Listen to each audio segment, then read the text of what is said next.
দিন সব সময় সবার একরকম যায় না, আমাদেরও দিনকাল তেমন একটা ভালো যাচ্ছে না। চারিদিকে এত অসুস্থতার মাঝে নিজেকেও এখন অসুস্থ অসুস্থ মনে হচ্ছে। আপনারা সবাই কেমন আছেন? আশা করছি কাছে দূরে যে যেখান থেকে আমার ভিডিওটা দেখছেন সবাইকে আল্লাহ পাক ভালো রেখেছেন। আজকের ভিডিওটা দুপুরবেলা রান্নাবান্না দিয়ে শুরু করেছি। মাছ ভুনা করবো আর মাছের ডিম ভাজি করব। গতকালকেই মাইবিনের বাবা বড় দুটা মাছ নিয়ে এসেছিল, তো সে মাছগুলোই আজকে ভেজে ভুনা করব।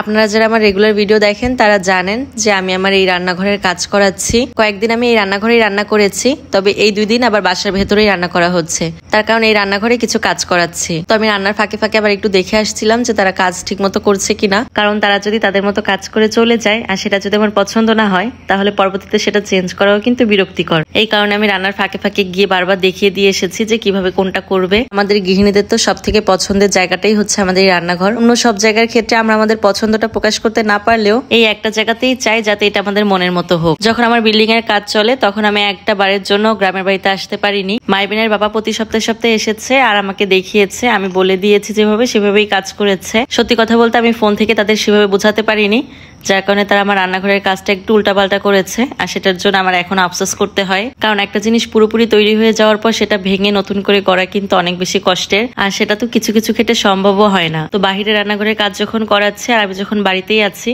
তো এটা আমি চাই একদম আমার মনের মতনই হোক। এর জন্যই বারবার এসে ওদের কাজগুলো দেখিয়ে দেওয়া আর কি।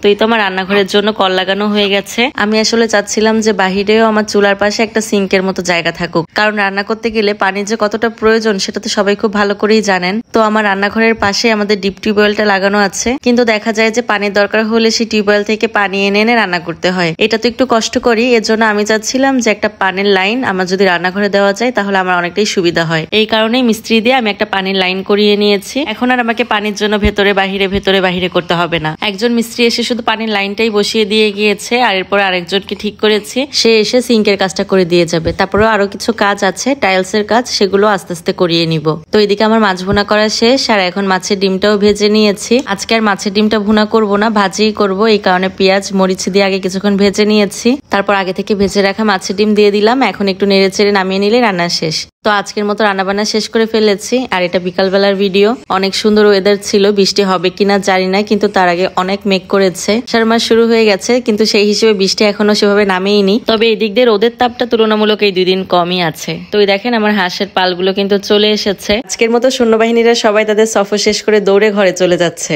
এত হাঁস সবাই একসাথে ফিরে না, দেখা যায় যে দল বেঁধে বেঁধে এক জায়গায় যায়, তো আবার দল বেঁধে বেঁধেই চলে আসে। কিছু হাঁস আগেই ঢুকেছিল আর বাকিগুলোই যে এখন আসলো।